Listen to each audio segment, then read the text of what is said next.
Então vamos lá, gente. O tema da aula de hoje é sobre genética mendeliana, focando no que é hereditariedade e a primeira lei de Mendel, tá certo? Beleza. Por que estudar a lei de Mendel? Porque o Mendel foi considerado o pai da genética. Vamos lá. O que seria hereditariedade? Hereditariedade seria o conjunto de processos biológicos para que haja a transmissão de informação genética através da reprodução, tá certo? Posteriormente, vou dar uma aula sobre meiose, que eu vou me aprofundar melhor sobre esse assunto. Vamos lá.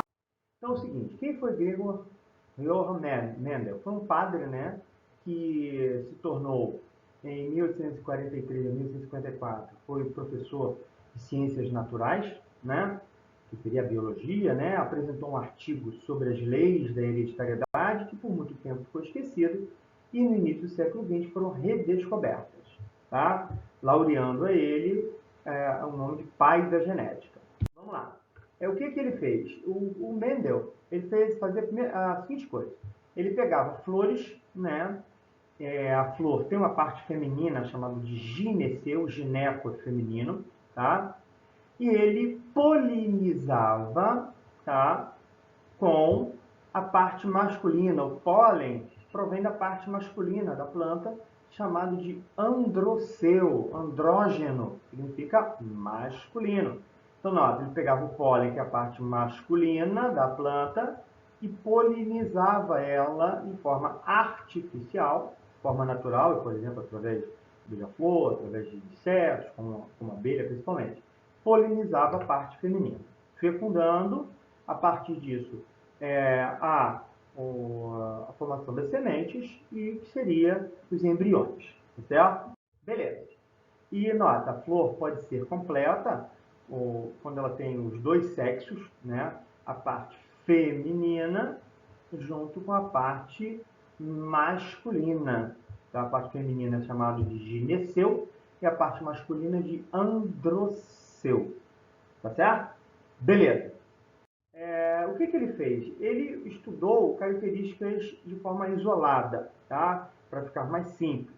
E eu vou focar nesse primeiro momento, não todas as características, sementes lisas ou rugosas, amarelas ou verdes, né? As vagens que tinham cor verde ou amarela. Eu vou focar aqui no tamanho da planta. Plantas altas e plantas de estatura menor, plantas baixas, tá? Para ficar mais simples a nossa compreensão. Então vamos lá. O que ele fez?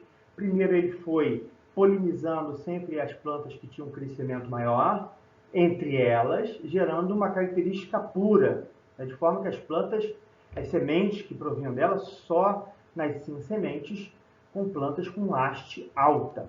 E também foi criando uma geração com caráter puro só para plantas baixas, de forma que as sementes que ele plantava só nasciam plantas com uma haste curta, tá?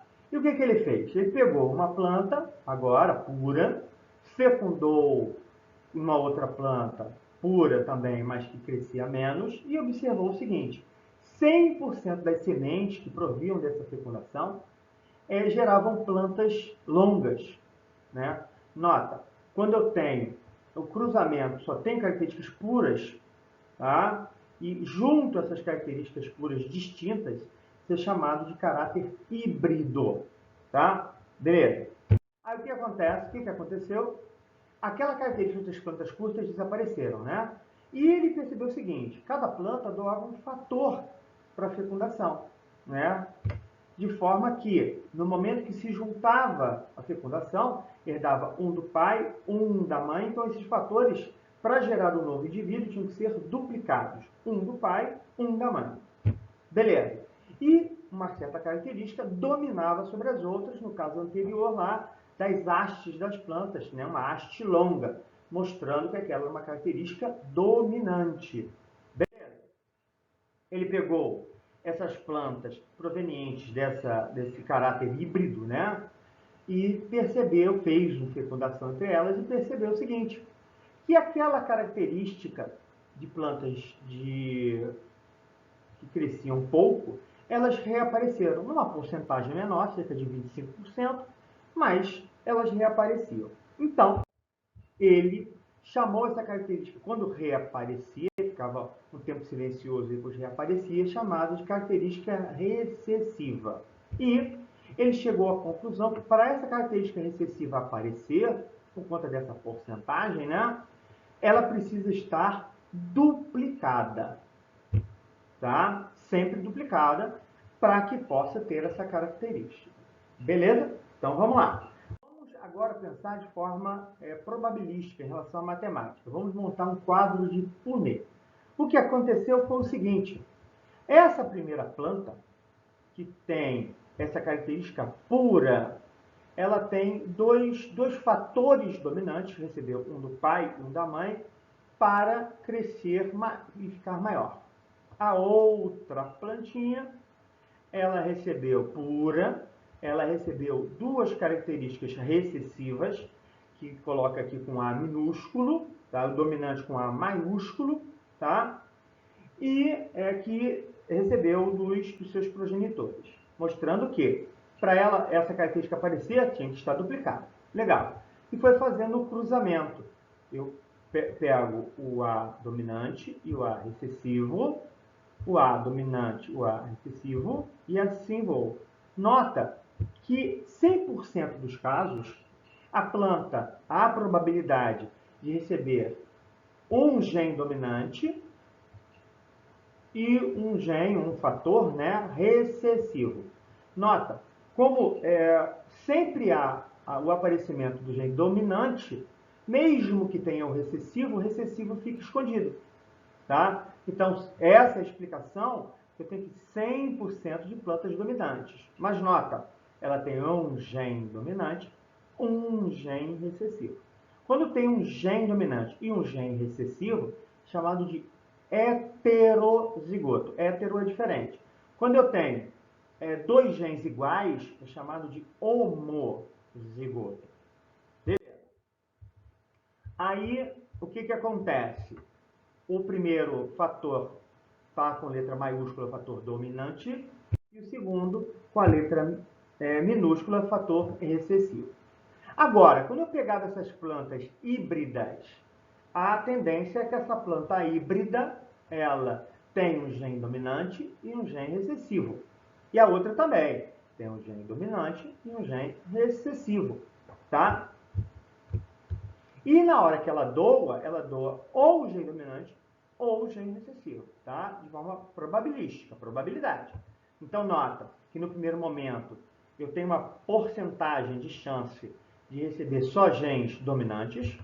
Aqui, de receber um gene dominante, um recessivo. Aqui, de receber um gene dominante, um recessivo. E aqui, de receber dois recessivos. Tá? Então, eu tenho cada quadro desse representa 25%.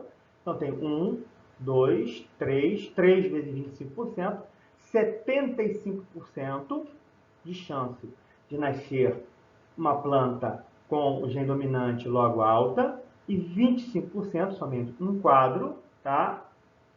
Nascendo com o gene, os dois genes ou fatores recessivos, tá? Nota, ou eu coloco 75%, ou eu coloco 3/4. Ou eu boto 25%, ou eu boto 1/4 de chance.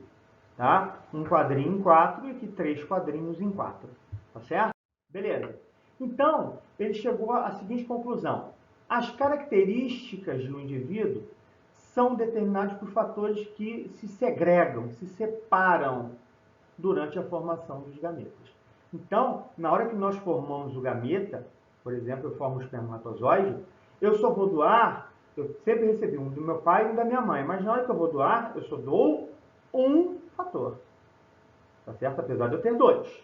Tá? E assim, a mulher também vai fazer isso. No óvulo, ela só vai doar um dos dois fatores, só metade do material genético.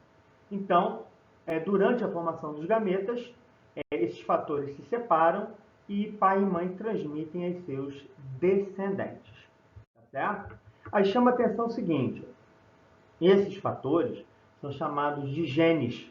Gene é a unidade fundamental da hereditariedade. É aquela parte do DNA responsável por ter uma informação, produzir alguma proteína, tá? Então eu tenho assim, eu tenho o DNA, ele é muito grande, mas só 20% do DNA consegue ter genes, tá? Que quando eu quero utilizar, eu tiro uma cópia chamada RNA mensageiro e depois eu transformo em uma proteína. Então, o que está guardado no material genético são informações para produzir proteínas específicas, cada uma com a sua função. O que é o genótipo?